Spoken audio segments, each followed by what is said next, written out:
What up, world? It's your host, Sporty Black. Welcome back to Dog Talk.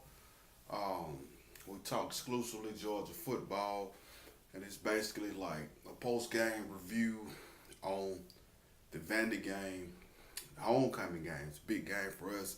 And as you can see today, I'm rocking the UWG Wolves shirt. You know, that's my hometown. And my nephew was like, man, you always talking about the Bulldog. Why you don't know, give a shout out to the home team? So, I'm wearing my West Georgia Wolves shirt, just for that. But anyway, let's get into it. Okay, the Dogs win 41-13 homecoming against Vandy. And overall, again, we started off slow, had a bit of a slow start. And it's kind of like slow and steady. So I guess you can say this year's team is kind of like an old school Chevy or something, where you can't just run out there, jump in it, crank it up and ride. You got to go out there, crank it up, and kind of just warm up the car, get the engine revved up, and then once it gets going, it gets going. So basically, that's how I can define this team. Basically, offensively, it takes us a while to get revved up, but once we get rolling, we get rolling. We keep it rolling. So again, the game was over in the third quarter. So the fourth quarter was basically just us playing a lot of the third string players, getting those players some in game reps or whatever like that. So anytime you can play an opponent and then by the fourth quarter you can get your third string and fourth string guys in there to get those in game reps. I think that's a great thing. But I'm looking at the overall game, it was sloppy again. Most noticeably was the penalties. Oh man, it was so many penalties called on us, man. Overall in the game, it was 22 combined penalties between both teams. So moving forward, that's something that the coaching staff got to get cleaned up with these players because we need to be more disciplined, especially as the season, you know, goes on because this next stretch, like basically the second half stretch, um, we're gonna have a lot of big time games. Next week we got LSU at LSU. That's a that's a major game. It will be 3:30 on CBS. And that's a hostile environment. Then LSU is coming off from a loss, so they're gonna be looking to bounce back against us. They're gonna be primed for an upset. So we got to come in ready, and we can't afford to get off to another slow start again. So we got to come out fast against those guys, get the ball rolling, and I think honestly, looking ahead to that game, watching LSU, they got a great defense. They got a lot of good athletes on their roster, but their offense is it's basically the same. I see a little improvement from the quarterback position, but their offense, I don't think their offense is explosive enough to really just um, challenge us as far as going score for score. I don't think they can keep up with us as far as going score for score.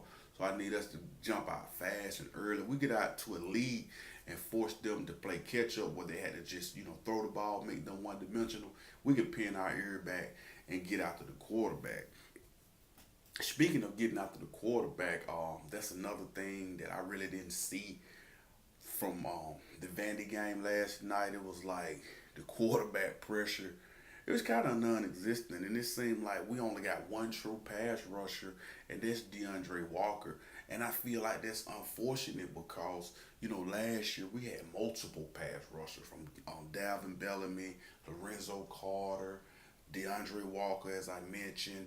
We also had Roquan Smith, coming through on the blitzes. We was getting pressure up the middle, with Tyler Clark and Trent Thompson and Big John Atkins. So with those guys gone, now we got to come up with, new ways to get pressure. But although we wasn't getting a lot of pressure last night, we did do things to affect the quarterback. Like it was a lot of block ball that we knocked down at the line of scrimmage. It was some quarterback hurries. We had a few tackles for loss, and shout out to Jordan Davis for coming through big on the 4th and 1 stop when we stopped them when they was trying to score or whatever. So defensively, I think we are still very strong. We're very solid. compared to a lot of the other teams in the top 10.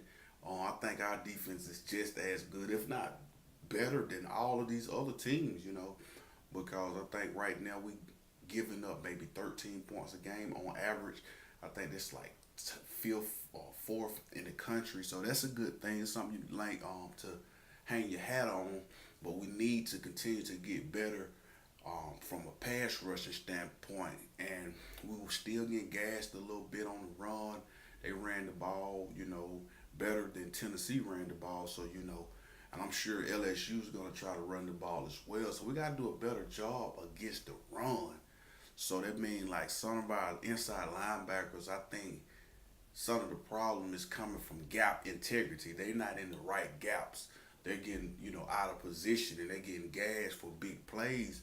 So that's when you see the effects of missing a guy like Roquan Smith, who had great instincts and he was always in the right gap and he very rarely missed tackles, right? But the inside linebackers we got, they're solid.